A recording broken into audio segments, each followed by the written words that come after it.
After the hack. So back in May, I did a talk about DevOps for hackathons, which is really how to win hackathons with DevOps. And now we're doing a quick follow-up. I'm Matt Langbin. I'm a developer advocate at IBM, and we're going to be looking at this with IBM Cloud. So during our hackathon, we went into IBM Cloud, and we went to DevOps, toolchains, and in Dallas, because I'm in Austin, Texas, we set up our Wednesday webinar test. Now in this toolchain, we have our GitHub set up, which I have pulled up right over here so that we can see all of our code. We have issues, which of course if we click on that, brings us to our current open issues. Thankfully we don't have any since we took care of them already. And then over here we have our delivery pipeline. When we go into our delivery pipeline, we'll see that, let me make this a little bit smaller there. We'll see that we have a build stage and a deploy stage. So our build stage just takes all of our code, does npm install for us, and then ng build. And then after that, our deploy stage just does a Cloud Foundry push. So after the hackathon, it's time to start getting serious and making this product really come to fruition. And one of the best ways that we can help make that happen is through building good tests. So what we've done in advance of this is we've come in and written some scripts. In here we have our build script, which we wrote during the hackathon. Okay, so we kind of cheated and copied other work that we already had during the hackathon. We could clean this up some, but for right now, we've got npm install, and we have our Angular CLI.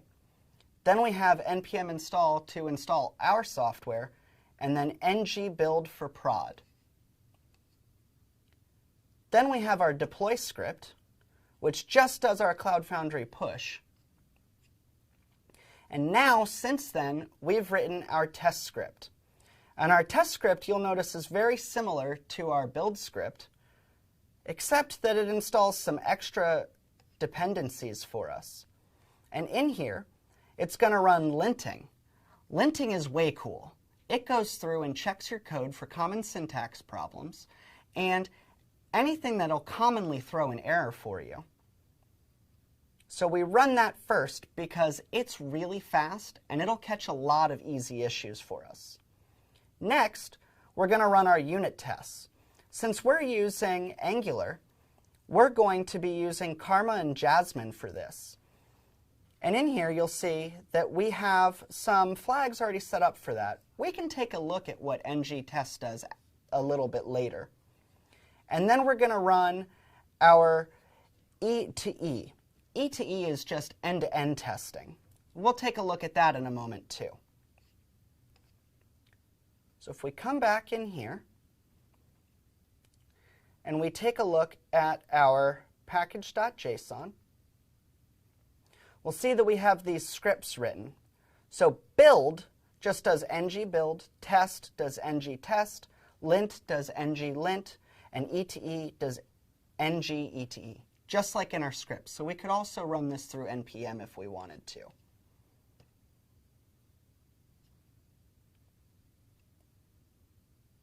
And now, when we take a look at our angular.json, if we dig in on this, we'll find some information about what those are actually doing.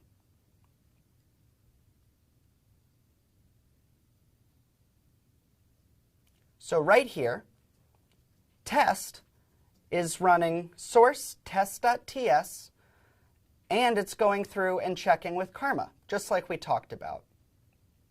Lint is going through with tslint, and it's using our config that we have set up for it.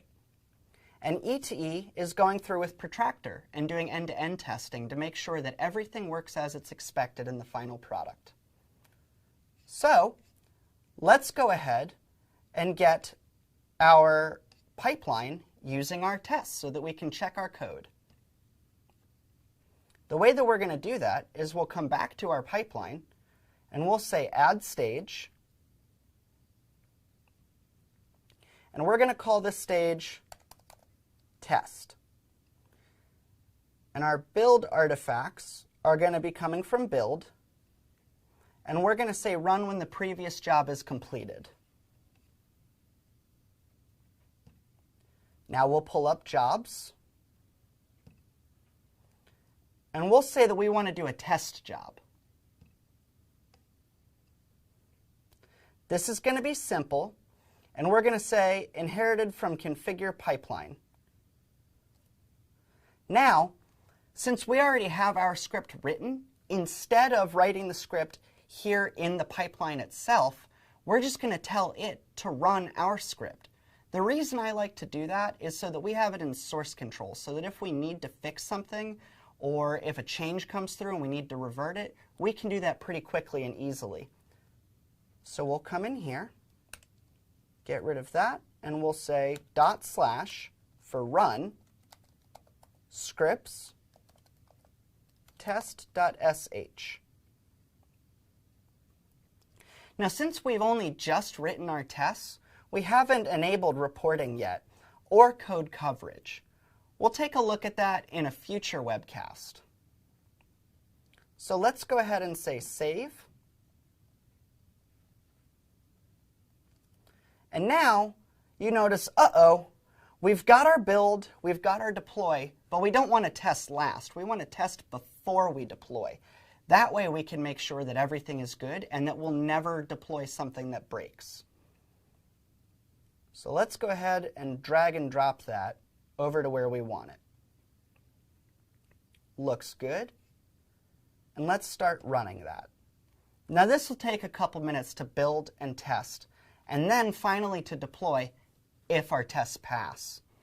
In the meantime, we'll see that we have our app up and running still. This is just a quick sample one for office supplies. It could be whatever you built during your hackathon. In here, let's go back and take a look at our scripts.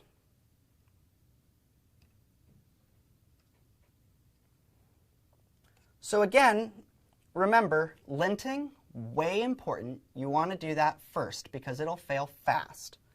Then, unit testing.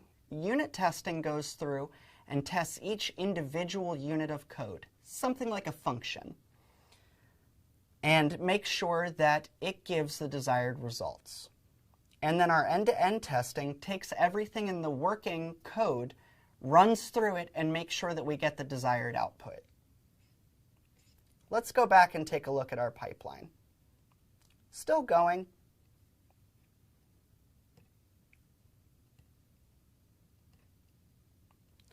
While this is going, if you have any questions about anything, feel free to drop them into the YouTube chat.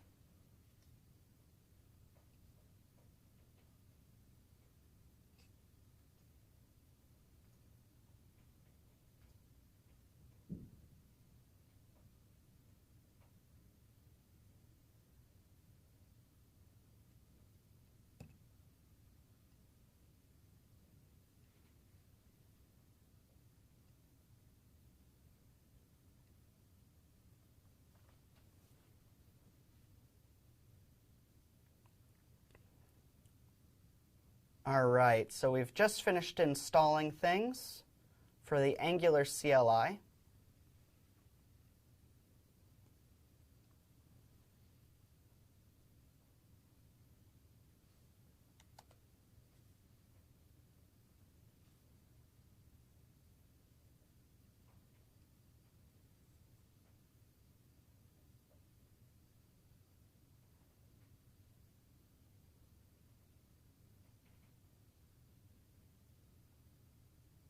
There we go.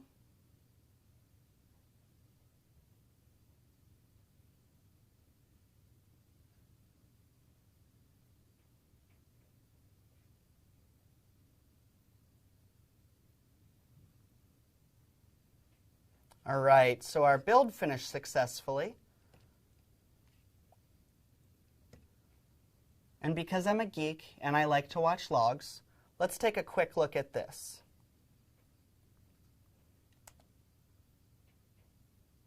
There we go, so it's running now. And it'll say no logs until it actually starts up.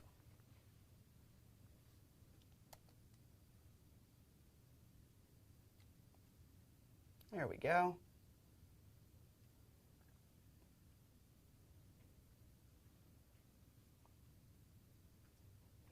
And for right now, we're ignoring this el chamad error, but I'm going to open an issue about that because that's something that we should take a look at in our code. So let's go back to our toolchain and click on Issues. And let's say New Issue. And let's say el chamad errors in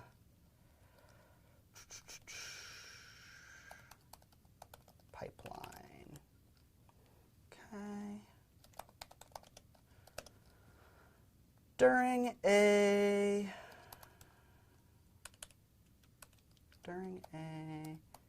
test and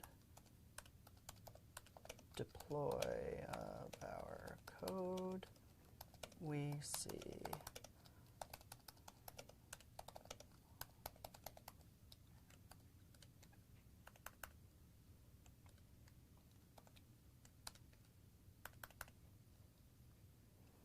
okay.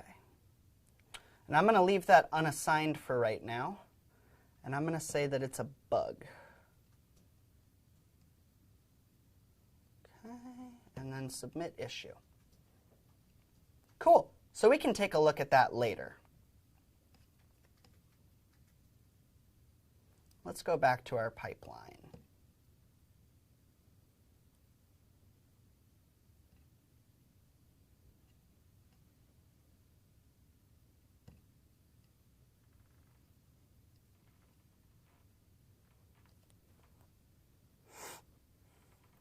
There we go.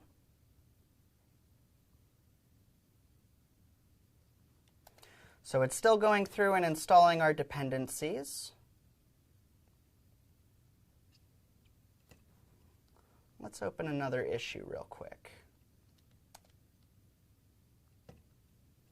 We're going to say speed up builds.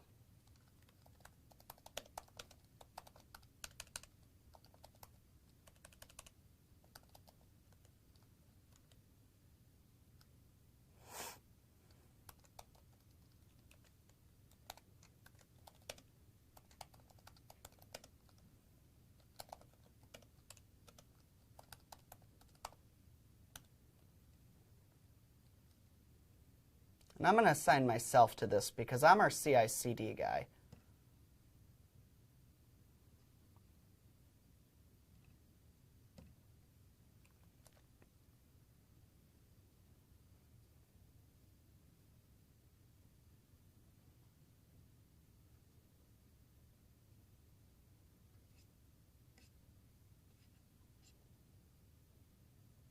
Aha.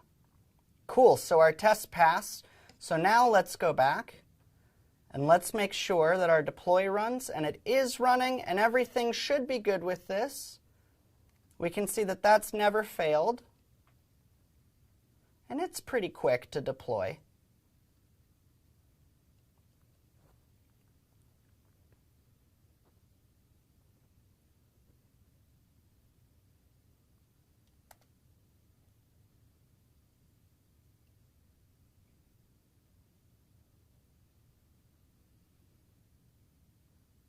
While we're waiting on this, let's take a look and see if we have any questions yet.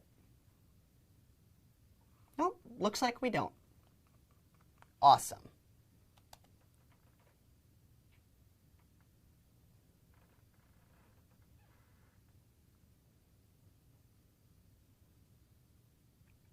All right.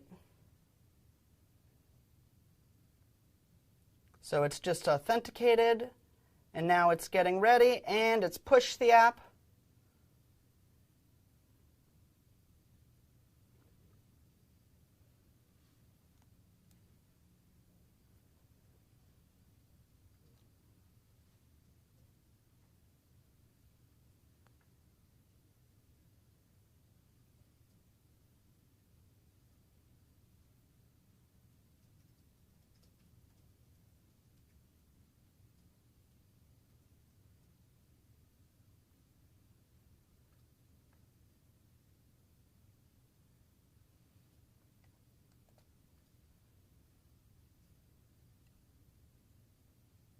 Cool. So our deploy just finished.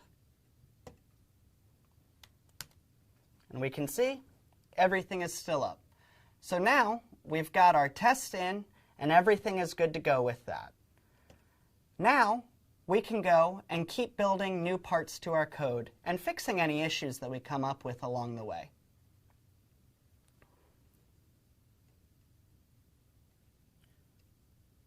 All right, and let's check one more time to see if we have any questions.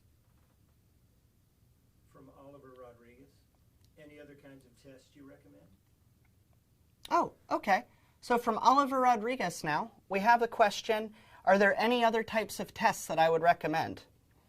Well, for a start, I would suggest that we just put in linting, unit testing, and end-to-end testing. But now that we have that up, we want to be absolutely certain that we also set up security tests. And we can do that with both SAST, or static analysis, and DAST, or dynamic analysis.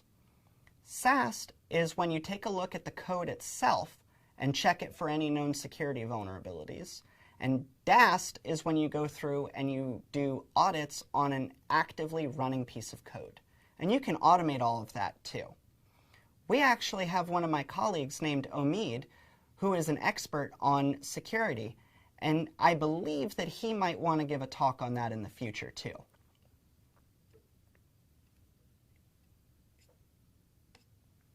Do we have any other questions coming in? All right. Looks good. We don't have any other questions? So, go ahead and click the link in the description so that you can get yourself set up with an IBM Cloud account. Thank you very much for watching, and have a great day.